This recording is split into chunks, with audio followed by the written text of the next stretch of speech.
El siguiente programa es apto para todos. No contiene escenas de sexo ni de violencia. Los menores de edad deben estar acompañados de un adulto responsable.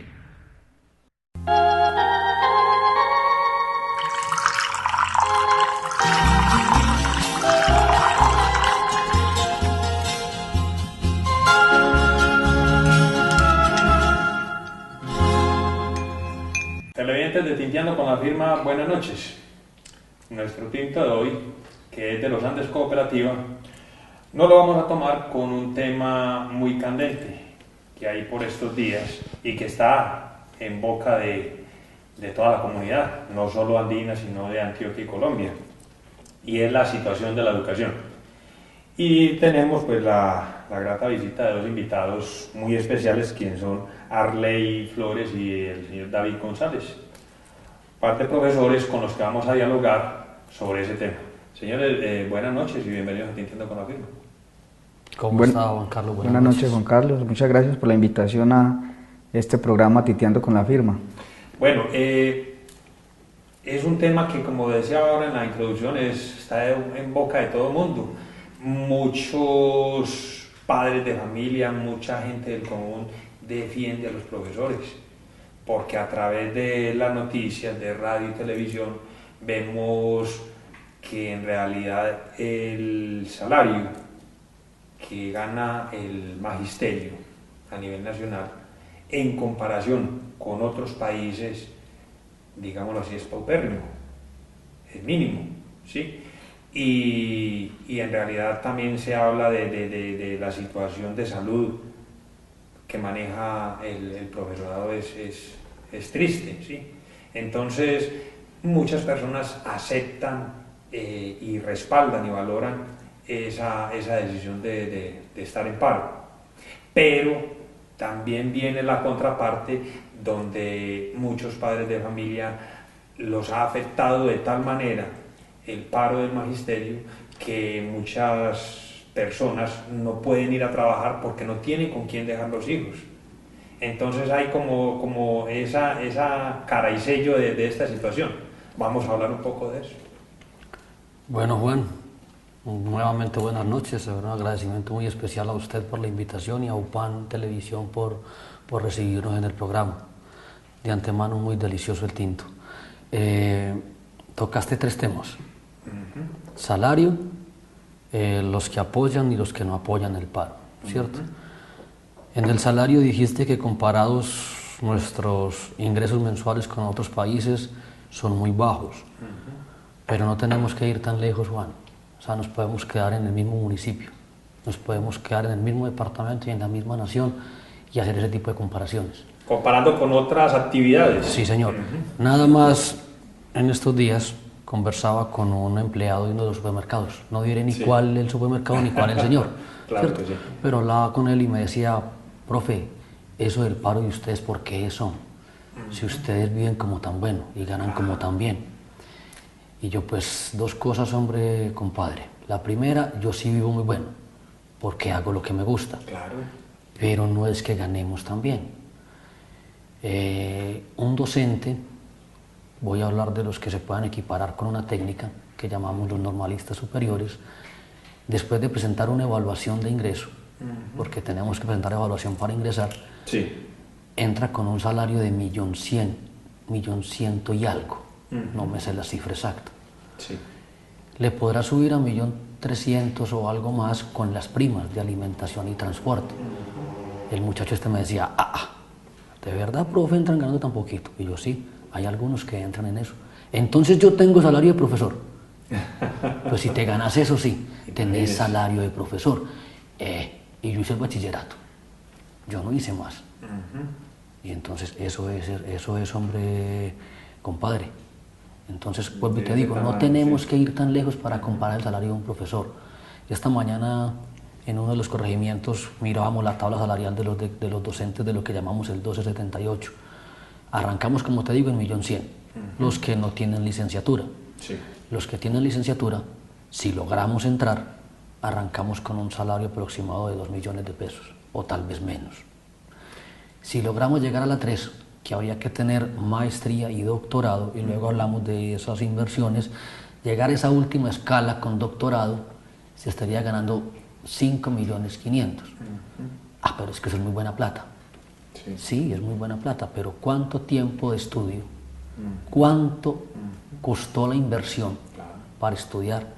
Una maestría, me voy a atrever a decir una cifra redonda, porque pueden ser más o menos millones de pesos. Una maestría puede estar costando alrededor de 20 millones de pesos. Y más. Y un doctorado cuesta más de ese capital. A esos millones de pesos, 20, 40, si se hace el doctorado, y estoy calculando hacia lo bajo, para no exagerar, sumemos el tiempo. ¿Cuánto duró el bachillerato? ¿Cuánto duró la licenciatura o la carrera profesional? ¿Cuánto la maestría? ¿Y cuánto el doctorado? Entonces, si nos ponemos a mirar todo eso hacia atrás, la verdad no es tanto el dinero, a la inversión que se hizo. Porque 20, 40 millones de pesos, le decían a mi mamá hace mucho tiempo, no todo ese capital, pero más o menos la comparación me sirve. ¿Para qué le va a dar estudio a ese muchacho en una universidad? Si con esa plata que se va a gastar en tanto tiempo le compra un carro y lo pone a trabajar para las veredas y recupera la inversión más ligero. Claro que sí. ¿Cierto? Porque yo presto en un banco 20 millones de pesos. ¿Cuánto tiempo voy a pagar ese préstamo? ¿Y en cuánto tiempo recupero eso si lo miro como inversión? ¿Cierto? Entonces, como te digo, no hay que ir tan lejos para mirar que la escala nuestra salarial de verdad puedo llamarla injusta.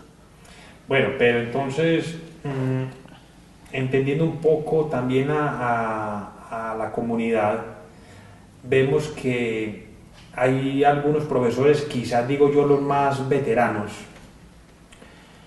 son profesores que inclusive ya muchos están hasta jubilados, son profesores que tienen una situación económica buena, ¿sí? Entonces de pronto, mirando a esos profesores, es que mucha gente de la comunidad cree que ustedes de pronto quizás también están en la misma situación.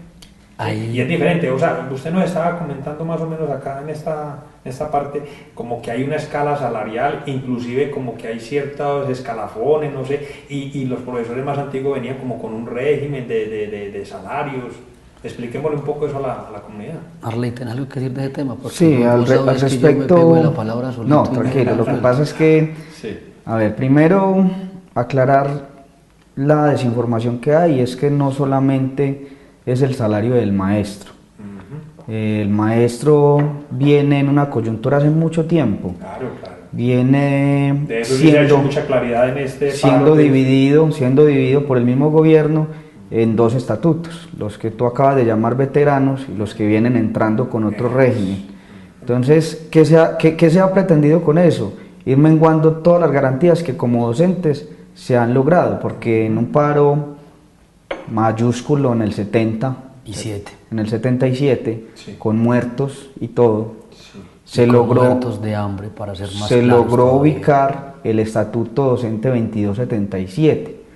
De esos profes que usted acaba de nombrar, pues son fáciles de contar ya en los dedos de la mano, porque ya vienen saliendo, que con mucho esfuerzo y gracias a la lucha, pues lograron tener garantías que fueron desapareciendo y que en el nuevo estatuto ya son mínimas. Nosotros los del 278 venimos inclusive solo con el sueldo y unas 2 primitas nomás, que son las mismas que ganan los trabajadores común y corriente, los empleados públicos. Entonces, para enfocar de pronto la pregunta que ahorita hacía Juan Carlos, el álgido de esta problemática es la calidad de la educación. Obviamente, dentro de la calidad de la educación circundan muchos temas. Entonces, la desinformación ha llevado a que los padres estén a favor o estén en contra. Y hay comentarios que de pronto no son bien direccionados o bien dirigidos a nosotros, porque nosotros aquí, por ejemplo, aprovechando el espacio que tú nos brindas, es bueno mencionar que el más perjudicado va a ser el padre de familia si el plan de desarrollo que va a ser debatido y de pronto aprobado en mayo 15, tiene como objetivo principal la privatización de la educación. Y no es de ahora, viene en un proceso de hace varios años, yo diría 10, 12 años atrás, donde los gobiernos no les ha interesado en invertir en educación, porque igual estamos en unos gobiernos o en un sistema político que para nada le interesa tener gente educada, por el contrario, que no esté como en ese rango de poder reclamar los derechos que estamos, por ejemplo, nosotros reclamando ahora. Lo que pasa es que... Juan, ¿me permites aclarar algo antes de la siguiente pregunta? Claro. Porque entonces se va a quedar en el aire la sensación de que el maestro de ese decreto sí gana mucho. Eso. Y tampoco es cierto. O sea, el maestro del grado 14 del anterior escalafón, su salario también ronda los 2 millones de pesos. O sea, ese salario no alcanza los 3. Sí. ¿Cierto? Entonces no, es que entonces sí quedó como la sensación de que se iban a ganar mucho, no. Sí. También es una información que me siento en la obligación de aclarar. Esos docentes en su tabla salarial tampoco es que uno diga, qué bacano estar ahí. Claro, porque es que para llegar al grado 14 se tienen que haber pasado muchos años de servicio y también se tuvo que haber estudiado en algún curso en la universidad, fuera de la licenciatura, haber hecho lo que para ellos se llaman créditos. Unos muy largos, unos muy cortos, pero al fin y al cabo créditos. Y ese estudio no sale en la jornada escolar o laboral, ese estudio es o viernes en la noche o cualquier día en la noche, sábados o domingos. Entonces también que fue no tiempo del docente. Claro. Ahora, esos profesores, por las garantías contractuales que tienen, pueden estar jubilados y estar laborando. O sea, reciben la jubilación y el salario. Si sumamos esas dos cosas, voy a también a ser muy atrevido con una cifra alta, podrá recibir 5 millones de pesos. Pero es la primera vez en la vida que ese docente va a poder tener unos ingresos medianamente cómodos. Porque no sé cuánto estará ganando un juez de la República recién entrado. No voy a entrar en ese debate porque no tengo la información. Pero por lo que escuché alguna vez en un debate de radio, los jueces entran con un salario muy superior al que entra el docente. Y somos profesionales al servicio del Estado. En esa diferencia entre un profesional y otro al servicio del Estado es que también viene el debate de lo que es la nivelación salarial del docente. No es un aumento, es una nivelación salarial, ¿cierto? Entonces ya digamos que me perdonas por haberme tomado la palabra otra vez, pero sí quería dejar claro lo del docente del antiguo decreto. Bueno, pero es que hay algo pues que uno palpa en el ambiente de las noticias, del día a día, con el que venimos ya 8 días. Y es que en la posesión del presidente en el segundo mandato, pues con bombos y platillos hablaba de que es la primera vez que en Colombia va a ser el presupuesto para educación más grande que el de guerra y que el de muchos otros presupuestos. Digámoslo así, sacaba pecho este presidente con eso. Y entonces dice uno, pues hombre, entonces ¿quién es el mentiroso ahí? ¿El presidente, los profesores, las directivas de AIDA, de FECODE? Porque como que si el presidente dice de la cantidad de presupuesto y están los profesores en paro, entonces ¿quién es el del desliz ahí? Bueno, es muy particular pues la situación porque este paro se da a raíz de los acuerdos que no se han cumplido de una negociación pasada. Él viene logrando el tiempo de reelección y en ese tiempo, por él volver a quedar, ofreció y firmó unos convenios que hasta la fecha no ha cumplido. Solo ha cumplido el 1% de la nivelación. El 1% en mi caso, por ejemplo, son 10.000 pesos. Entonces, mira que, y por ejemplo este año el otro 1% no se ha dado, inclusive el aumento, que es otro asunto, con los trabajadores estatales y con los maestros no se ha decretado. Entonces él viene incumpliendo esos acuerdos y él viene haciendo propuestas que son tan falaces de cumplir porque en este momento no tiene de dónde sacar, o sea, no tiene cómo hacer acá la maniobra para poder tener esos recursos a disposición de educación.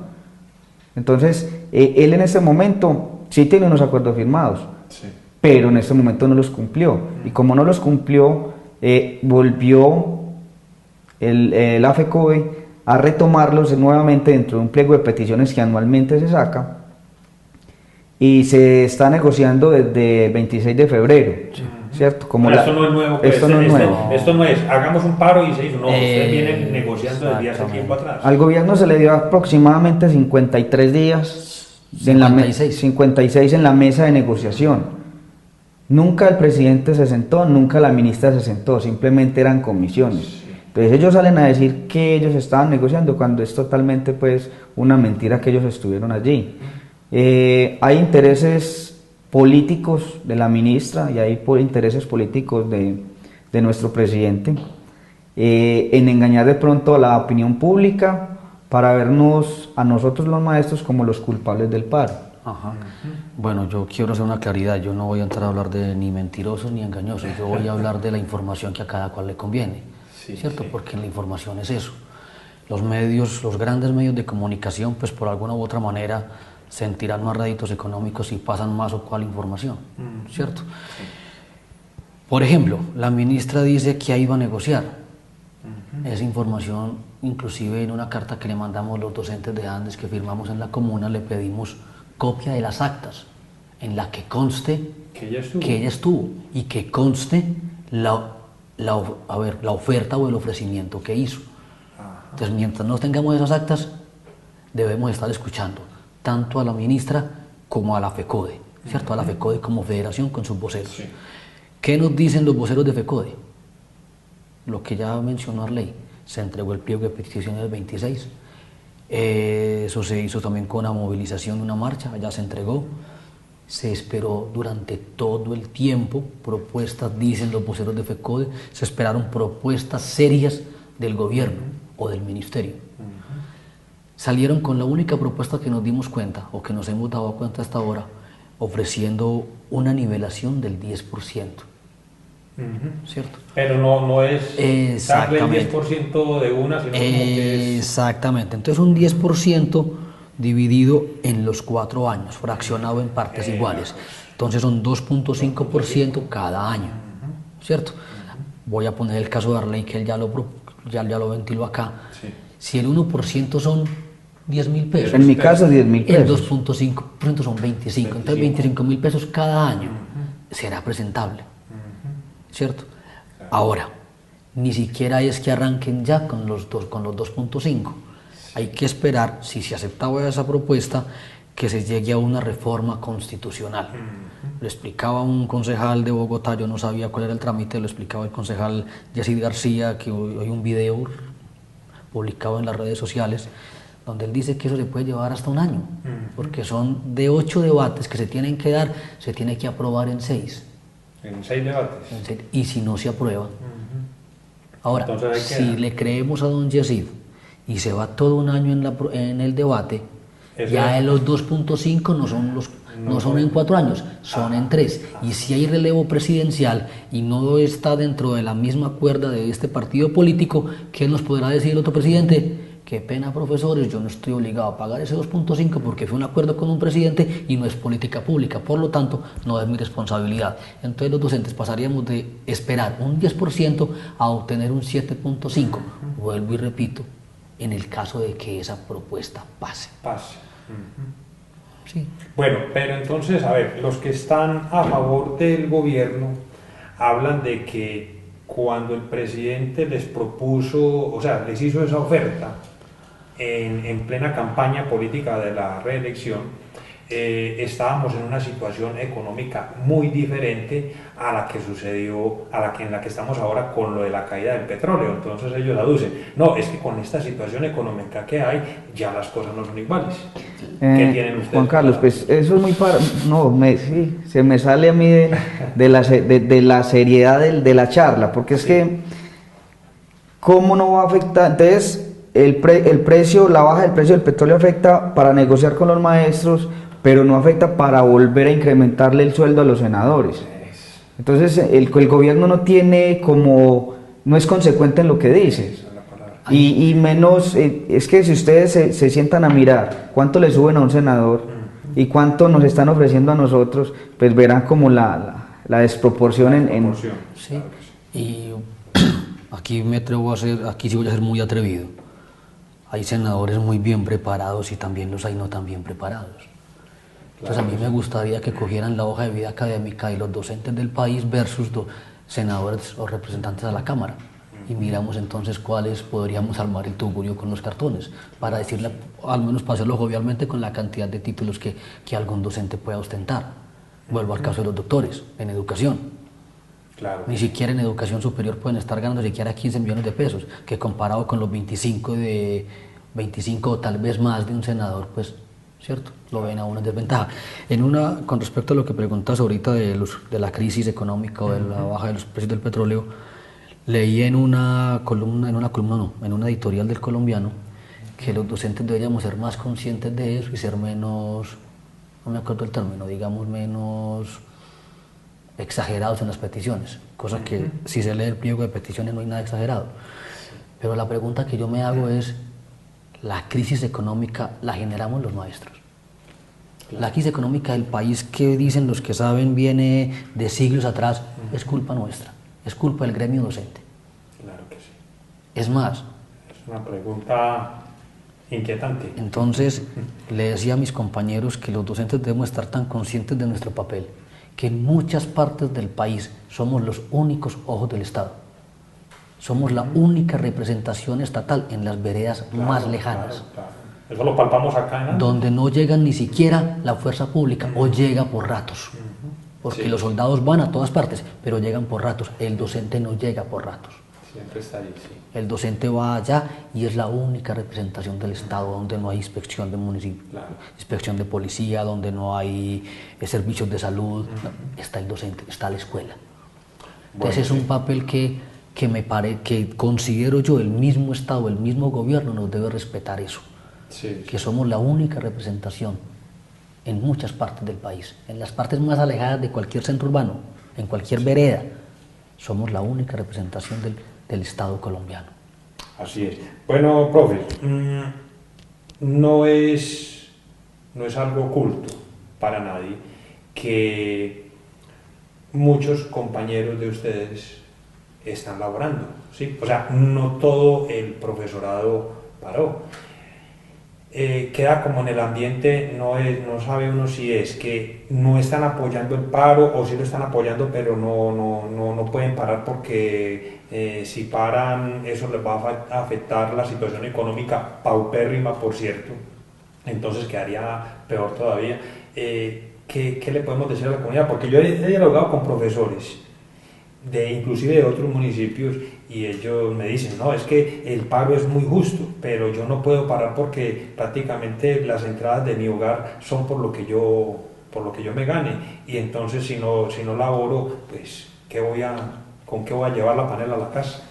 ¿Qué podemos decirle a la comunidad bueno, eso, profesor? En ese sentido, Juan, perdón, nosotros hemos tratado de ser muy respetuosos con nuestros compañeros porque no podemos seguir generando lo que el gobierno quiere, seguir dividiéndonos entre nosotros mismos.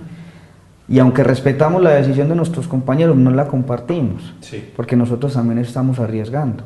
Estamos arriesgando el descuento, estamos arriesgando el empleo. Pues el argumento de muchos de nuestros compañeros es eso, la cantidad de deudas, las obligaciones que han adquirido. Pero si seguimos pensando de esa manera, lo que vamos a perder es más. Por ejemplo, en el caso mío, no sé cuándo me iré a jubilar porque no lo tengo determinado, porque ellos lo vienen corriendo. Entonces, hay una cantidad de experiencia. Yo le voy a comentar una de un compañero nada más de ayer, que casi se le muere el niño, y es otro punto del pliego de peticiones, la salud. La parte de salud, sí. Porque en el hospital donde ellos viven, hay un aviso que dice que a los beneficiarios o a los que están inscritos a la Fundación Médico Preventiva no les van a dar servicio hasta nueva orden, y el niño venía grave. Y entonces el profesor, porque tenía un médico amigo, y el médico le dice otros 30 minuticos más y el niño se le muere, porque venía con una crisis ya de asma. Venía con una tos que entonces, al no tratársele a tiempo se le generó un ataque de asma. O sea, todos tenemos problemas, y unos muy graves, otros más sencillos, pero todos tenemos muchos problemas. En ese sentido, ¿qué orientamos o qué posición tenemos? ¿No la respetamos, no la compartimos? Y que sería pues muy bueno que el que tenga la inquietud se le hiciera directamente al compañero a ver cuál es la posición. No sé, pues mi compañero Juan. Yo lo quiero ilustrar de una manera medianamente jocosa, como lo decía algún compañero nuestro hace 8 años que también estuvimos en un paro. Los paros, como son una situación casi que de riesgo, porque hay que decir que o repetir lo que dijo Arley, que estamos arriesgando nuestro salario, porque los días que no se elaboren, pues si el pliego, si la negociación de levantamiento del paro no es clara, posiblemente nunca nos paguen ese dinero.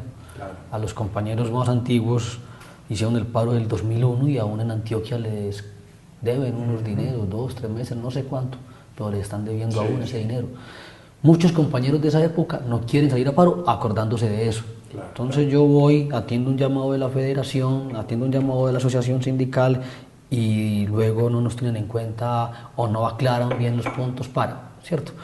Aquí voy con el ejemplo de la situación de riesgo, que eso depende como de la respuesta inconsciente también. Por ejemplo, cuando él lo ponía como con un terremoto. Cuando hay un terremoto, muchos salimos corriendo y gritando y otros quedan quietos. Con un paro puede suceder lo mismo. Unos decimos vamos al paro, vamos a estar al frente de la situación exigiendo, arengando como para darse ánimos y no decaer, y otros dirán, pues es que yo no tengo esa condición, esa convicción, no quiero, porque igual pues ya estoy cansado de que me den palos, dicen algunos, ¿cierto? Entonces sí, absolutamente respetable. En las sociedades democráticas pues tenemos que respetar que alguien diga sí voy y alguien diga no voy, ¿cierto? Si fuéramos más los que estuviéramos, posiblemente la ministra dimensionaría que el daño o los perjuicios son mucho mayores. Sí. Es que es más, ahorita hablaba del servicio que le prestamos al Estado y a la sociedad, y usted lo mencionó cuando comenzamos el programa. Muchos padres de familia están sintiéndose desamparados porque no tiene quien le cuide los hijos. O sea, los colegios y los profesores, las escuelas, también servimos para ese tipo de situaciones familiares. Poder facilitarle a dos padres de familia que se vayan a laborar en el mismo tiempo, para poder también que su familia tenga mejores ingresos. Entonces, también no hace parte de nuestro trabajo ayudar a cuidar los niños, pero en medio de la dinámica de nuestra labor, de los tiempos que permanecemos con ellos, obviamente se benefician. Es que se beneficia toda la sociedad, Juan Carlos. Claro que sí. Todo. Juan, qué pena, yo quiero como aportar. Sin embargo, cabe también resaltar que de estos compañeros que han venido siendo perjudicados por estos paros que se les ha descontado, hay muchos que están apoyando este paro. Sí. Entonces, no lo están apoyando, están en el paro, están concentrados con nosotros. Sí. Entonces la invitación es al respeto al compañero, a la diferencia como siempre, pero es bueno aprovechar la invitación y el espacio para decirles que si ven estadísticas, vamos en 24 departamentos más arriba del 90% de los maestros que están en paro, ¿cierto? O sea que ya viene disminuyendo esa cifra de los maestros que todavía siguen trabajando. Con relación a lo que acotaba Juan, es muy importante. Yo hace rato estaba que me hablaba en este aspecto. Las escuelas no pueden convertirse o tienen que dejar de jugar el papel de ser guarderías. Y es en ese sentido de lo que usted empezó la charla. O sea, más que centros educativos, se convirtieron en guarderías y por eso los padres están encartados. Entonces acá en Andes no se ve mucho porque igual en un pueblo medianamente pequeño como Andes o Jardín más pequeño, el niño ¿qué hace? Pues sale, mientras el papá trabaja se queda con la abuelita o juega con los amigos o bueno, pero en la ciudad donde el papá y la mamá deben trabajar, obviamente se sienten encartados. Entonces, otra forma de decirles es, venga, apóyennos, entre más nos apoyen, más ligero se va a levantar el paro y vamos a estar beneficiados todos. Ahora, Juan, con respecto a eso de los profes que no están en paro, de las muchas lecturas que se pueden hacer, hay una que está como, siento yo, como sirviendo de aliento para que la ministra diga que nosotros somos los equivocados, ¿cierto? Porque entonces el maestro que no sale a paro ya puede decir, está de acuerdo con lo que yo digo. Si este maestro no está en paro es porque sí tiene buen salario, tiene buen servicio de salud, tiene buena pensión, tiene buena protección y su colegio tiene buena calidad. Pero no es necesariamente eso. La otra lectura es la que vos hiciste. El profe no sale a paro porque esté de acuerdo con lo que promulgan algunos medios, sino porque no quiere asumir el riesgo de verse perjudicado en sus condiciones económicas. Claro que sí. ¿Cierto? Bueno, pero entonces ya se nos acabó el programa. Yo quisiera ya, pero de una manera muy corta, con la pregunta del millón, que me la respondan, y es, ¿qué le podemos decir a los padres de familia?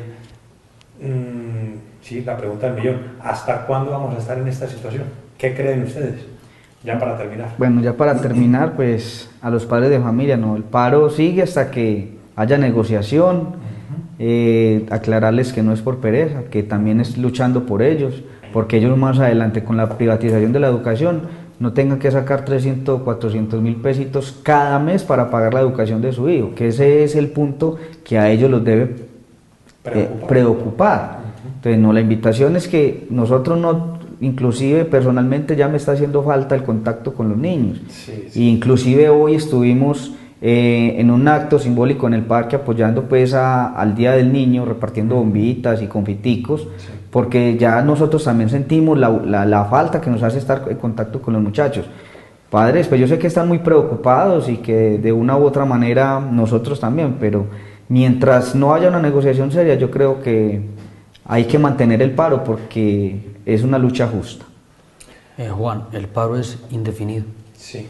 Y ese término, pues, creo que no es necesario aclararlo más, ¿cierto?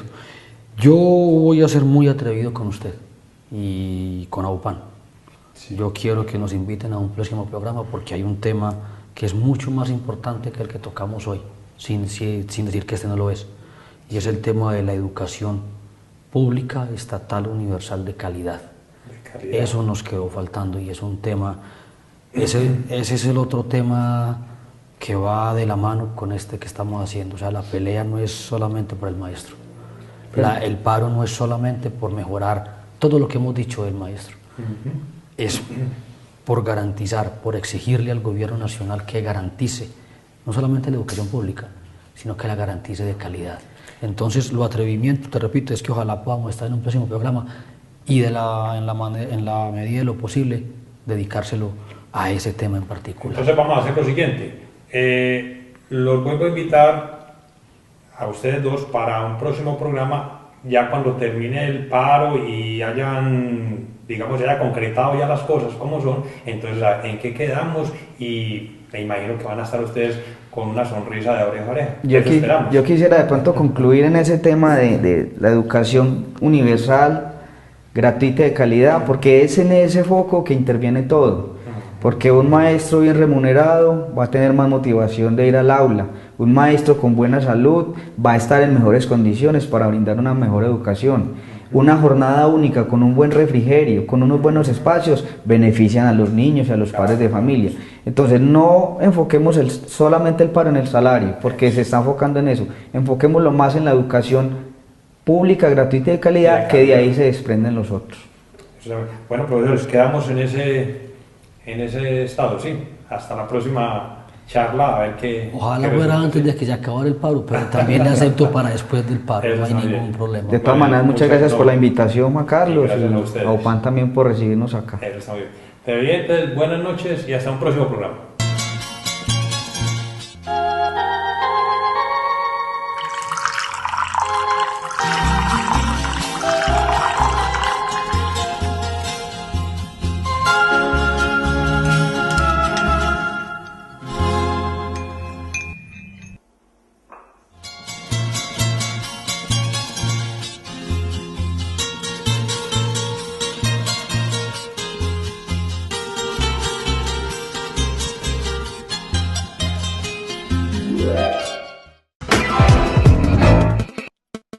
AUPAN, la televisión de los andinos.